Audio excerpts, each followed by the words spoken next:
All right. Thanks, David, for my intro. I always appreciate that. Good to see you guys. Happy Halloween. Anything fun? Anybody do anything fun tonight? I'm wondering if you're going to be a DJ or something else playing? Just going to be a grandpa. I'm just going to play the role of grandpa. That's all I'm going to do. What's Luca's costume? I haven't seen it yet, but I heard he's already got it on. He's a dog. He's a dog. Yeah. D-O-double-G. There you go. Do you have a favorite Halloween candy? Favorite Halloween candy? Man, I like a lot of them. I would say I really like Almond Joy. I like Almond Joy. Yeah, and I like the peanut butter ones. I like those as well. I mean, what happened to like the whatchamacallit? I miss a whatchamacallit, Charleston Chew. Like, do they even have those anymore? Yeah. Huh? Did you used to put them in the freezer? I'm afraid to break my teeth off. Yeah. We used to do that for sure. So. Movie? Not that one on your shirt. Jeez. I used to like scary movies, but I think I've kind of grown out of that phase of my life now. I don't want to be scared. I want to be happy. Well, I mean, on that note, by opening the season against the defending national champs, I guess that's a clear indication that you're not scared to try this young team out against top competition. How did this game come about? It was a great opportunity. It came about in the off season. There's a promoter that's running the event, and we had expressed an interest in playing, in Vegas, and I guess Florida did as well. So it really came together that easy. It was a promoter who put it together, and it was an easy decision. We're excited for the opportunity. Tommy, I know you've talked in the past about, wanting to continue having games up in the Phoenix market. Is Las Vegas a market you'd like to routinely have games as well? For sure. I mean, I think, now, all those Pac-12 days way back when, we had a great presence in Las Vegas. So, it's something, Las Vegas is a great city. It's a great neutral city that fans from both teams or all teams will travel to. So, and obviously it's an entertainment capital of our country. So yeah, anytime you can, have an exciting basketball game there and, give your fans a few other things to do besides watch a game, I think that's pretty cool. Since we're talking about Vegas, you're 9-2 at T-Mobile Arena in your career at Arizona. Just talk about fans traveling to Vegas and the impact they have, kind of turning that into McKale North. I'm 0 for 0 this year. So like I don't think past history is going to be an indicator of what will happen this year. So yeah, obviously there's good proximity for us, and our fans love going to Vegas. And I mean, from what I've heard, it's going to be a great crowd. I mean, I've heard it's pretty much a sold out venue. Going to be an exciting opening night of college basketball. I'm sure, Florida's fans are going to be there as well. They're excited, being the defending national champs as they should. And, I think our fans are excited to see our team play as well. So I'm expecting a great atmosphere Monday afternoon. Expect a lot of BYU fans there? And For sure. For you guys? For sure. I mean, I don't know. I mean, I'm not rooting against them. So, I mean, sure, if they want to pull for us, I won't bother me at all. So, I mean, I think it's great. There's a lot of really cool things, about this. You have the defending national champs, you have Arizona, you have a BYU that obviously has a really good team coming back, and one of the top recruits in the country. You got a traditional power. Let's not forget Villanova. I mean, Villanova's won 2 national championships very recently. So I think it's going to be just a great night for college basketball, and we're looking forward to kicking off the season, and I'm sure there'll be a lot of eyes and a lot of interested parties watching. How much interaction did you have with Todd Golden back at the San Francisco Gonzaga? Obviously our paths have crossed a lot. Todd's a really talented young coach. Who's found a really good identity for how he wants to play with his teams, and obviously, I mean, they built a team that was capable of winning the national championship, and being capable of winning it and winning it are two different things, and they got it done. So got a ton of respect for what he's done. Did you remember him as a point guard at St. Mary's? For sure. I mean, Todd was more of a shooter. I mean, I remember one game they upset us down at St. Mary's, and I think, they literally pitched like a perfect game, and I think he was like 4 for 4 from 3. Bruce, you can look that up and see how good my memory is, but I'm pretty sure that happened. In this day and age, it used to be secret scrimmages. Now you guys have public TV, scrimmages and all that. Florida doesn't. Does that make it a little more difficult to scout what's going on? Well, I mean, for sure. I mean, you're going in a little more blind, but that's happened in years past, and we obviously, everything we've done has been on TV so far, and for me, I just think about our fans. When we make those decisions, I don't, whatever, I don't know what trade secrets you're going to gain. You probably gain a little bit watching a game or two, but to me, there's more value in our fans being able to watch us play. Whether it's red, blue, our exhibition games, than doing a secret scrimmage at this point. When the rules changed, we wanted to take advantage of that. Tommy, we've talked a lot about what Braden Murray's could be. In the red-blue game, he was able to hit some threes. In the first exhibition game, he showed a really nice mid-range jumper, and then in the last game, he really drove to the basket with a little bit of aggressiveness. Did you see him as a three-level scorer? Would you categorize him as that? For sure. I mean, he's a dynamic offensive player. I mean, I see him as a guy that, when the ball's in his hands, he's going to make the right decision for the team, whatever that may be. And the right decision, could be him scoring at any one of those three levels or making a play for someone else. So he's somebody that, I'm sure over the course of the year is going to grow in that role. And we're very comfortable when the ball is in his hands.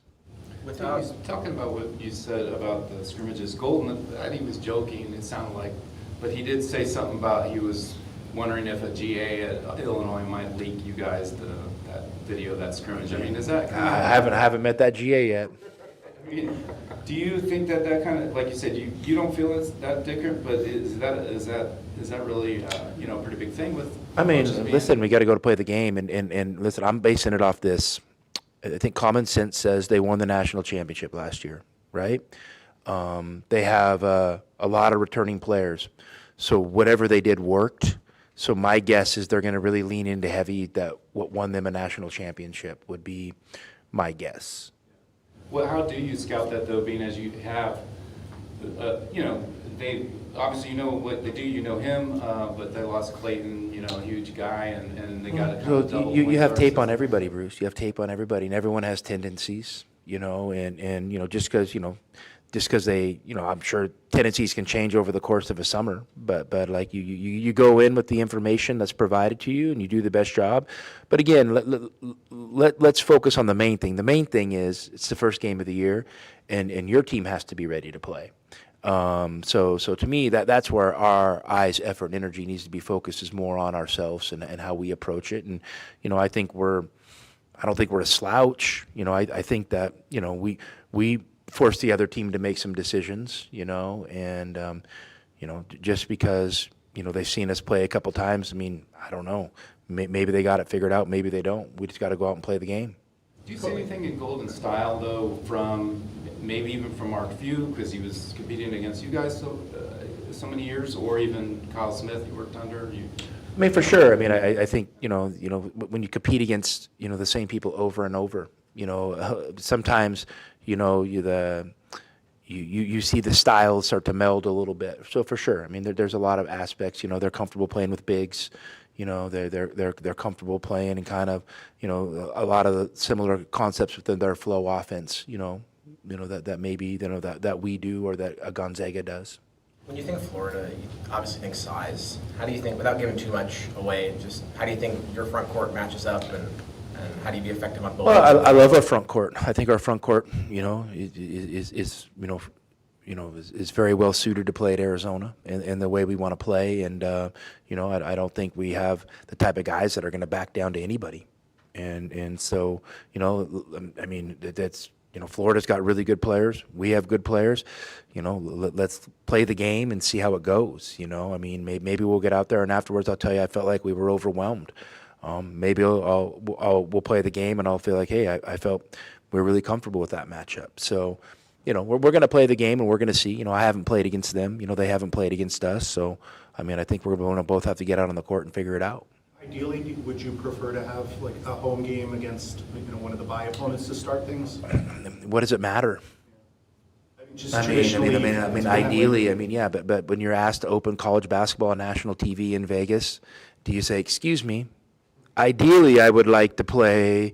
That option wasn't on the table. The game was presented to us on this certain date against this certain opponent, and you don't get a to play the caveat, we'll play it, but we want to play it on a Tuesday or Wednesday, and before we want to, you just don't get it. That's not an option. So not even considered. And I felt like we had a pretty good St. Mary's team in here a few weeks ago. So I feel like we have good players that practice against each other every day. So. And that St. Mary's game probably, you feel, gives you a better preparation than if you had played like a second non-D1? For sure. Yeah. I mean, yeah. I mean, anytime. I mean, obviously, the better competition, the better the preparation. And I mean, I'm no math wizard, but if we beat St. Mary's and then St. Mary's goes and beats Ole Miss, I mean, St. Mary's is probably a pretty good team. So. And we knew they were good. We knew St. Mary's was good. And like I told you guys, we had to dig deep that day, probably a little deeper than I was comfortable with, based on who was available and kind of our early season conditioning. But that a credit to our guys for digging deep, and a credit to St. Mary's for making us dig deep. Considering this is the first game of the year, what's your criteria and rubric for evaluating the performance on Monday? Well, I really don't have a rubric. This isn't English 101, so I'm sorry to break that to you. I mean, maybe I should give one. Like I told you guys before, I mean, this is a season. It's a journey. It's not a it's not a singular instance. It's not just an event. So this one event plays a much bigger role into it's a smaller part of a much bigger season. So for me, I'll evaluate it just on what it looks like and how it feels after we play. And I love doing that with our team. I love staying in that moment. I love connecting with the staff. Maybe the next day and kind of figuring out what direction we feel like we need to take things. I mean, to me, that's a lot of the fun in coaching is figuring that stuff out. So. I'm not acting like we have all the answers. We've prepared how we usually prepare to start a season. It's a single game against a really good team. Let's see how it goes, and then we'll kind of form some opinions and start making some adjustments from there. Do you have a specific message for incoming freshmen like Braden, like Cole, like Ivy, who are going to be playing in their first college game? I mean, nothing outside the ordinary. I mean, these are really good basketball players who've played on big stages before. I mean, it's another big stage, at a different level of basketball. So, I mean, I'm not going to act like it's everything equates, but these guys, for freshmen, they're seasoned. They didn't just turn up and end up being a good player. These guys have been in the limelight and they've performed in the limelight and been very successful. Exhibition games, shooting under 30% combined from the perimeter. Do you have any concerns kind of about where three-point shooting is at? Or? No concerns. 2 games, small sample size. Let's see where it goes. I mean, last game, I mean, I don't know, maybe we could have shot a lot of threes, but, how the game played out didn't demand that. So, so getting off a lot of threes wasn't the focus, but, I feel a lot of comfortable. I mean, I've seen our shooters make a lot of shots this offseason. So, I feel like over the course of the season, the numbers will play out like they should. It seems that just based off the exhibition, your starting lineup is relatively set for the most part, except maybe at center. Really? Kind of. Okay. Well, I'm glad you guys seem to know more than I know. So. I guess that's what I was going to say. Do you have an idea of? I mean, I'm going to figure it out this weekend with the staff. But like I've told you guys, and I know you guys.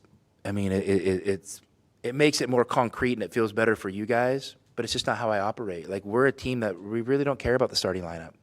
We're going to figure out a rotation. We're going to figure out a rotation that we feel like makes the most sense. We're going to figure out a rotation we feel like puts guys in the best position to be successful. And you know what?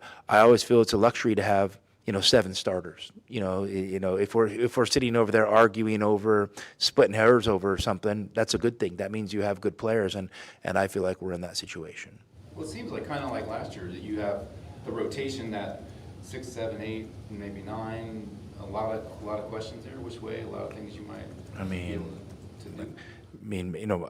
I don't know. I don't have a lot of questions. I feel pretty comfortable where we're at. Yeah, but I mean, just as far as like how are you going to mix this? Well, in? Bruce, that's always a How many question. minutes? This game, it's an emotional game with a lot of random events. It's not putting words on paper. So it's very different. So, I can go in with a script, but what if the situation calls for something different than the script, and then I'm tied to the script? So, of course, I'm going to have a base plan we work off of. But like I said, it's the first game, and we're just going to get a feel for how things go. And the 5th, 8th, 12th game, things could look different, as it plays out over the course of time. Last question for Coach. What do you think? I was just wondering, you were not real wild about the Big 12 injury reports. Now the NCAA is saying for the tournament you have to do like a player availability reports. And I was curious. Obviously things get taken out of context. Here's the deal. Guys, we've seen what's happened with this gambling stuff. Okay, and I'm not going to get on my soapbox and give all my opinions on it. Okay, but why are they making people do player availability reports now all of a sudden? For the media? No. They're saying it protects the players. In the Well, sense that they won't be pressured. then for sure. And then let's just add more prop bets. Let's add more. Because they're not protecting the players. What they're doing is they're protecting their financial interest, okay, and investment in their sports. That's what they're doing, and so they're trying to protect the gamblers. They're trying to protect the bookies. That's who they're trying to protect. You could don't put it on the players. But if they want to put it on the players, they can. That's fine. Okay, they're not. They're not. This is solely because betting sponsorship is becoming a huge part of everything, and everyone wants a piece of it. So they're trying to get more friendly for the books, the casinos. That's it. Like, there's no other way to put it. So, I'd have no problem giving a injury report. I have no problem doing it. But I think we all have to all just be honest with why we're doing it. I think they're. I would literally, I have no problem. If we had a gentleman's agreement amongst coaches of calling Coach X the night before and say, hey, 13's not going to play tomorrow because he sprained his ankle. Just want to, as a gentleman, so you have a little opportunity to prepare your team. And then he tells me, hey, yeah, 12 for us is a little banged up. He ain't going to play. I have no problem doing that, sharing that information with our opponents. To me, that's a respect for competition. But that's not why we're doing it. So that's it. But I don't want to be a driving force or an opinion on this thing, guys. It's just obvious, and I just don't want the kids to get caught up in it and act like we're protecting the kids when we're not. Have you ever sensed that from any of your players, that somebody's coming to them and saying, hey, is this guy hurt? No. Trying to get inside information? Never. We talk to our guys about it all the time. No. And let's be honest. How many people sitting in those stands are betting on those games? You know how many times I've walked off a court and had somebody yell at me because we won by 17 instead of 16?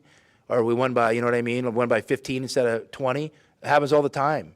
And whatever, it is part of the deal, and people have their freedoms to choose what they want. But, like, guys, you're making things incredibly difficult on these kids.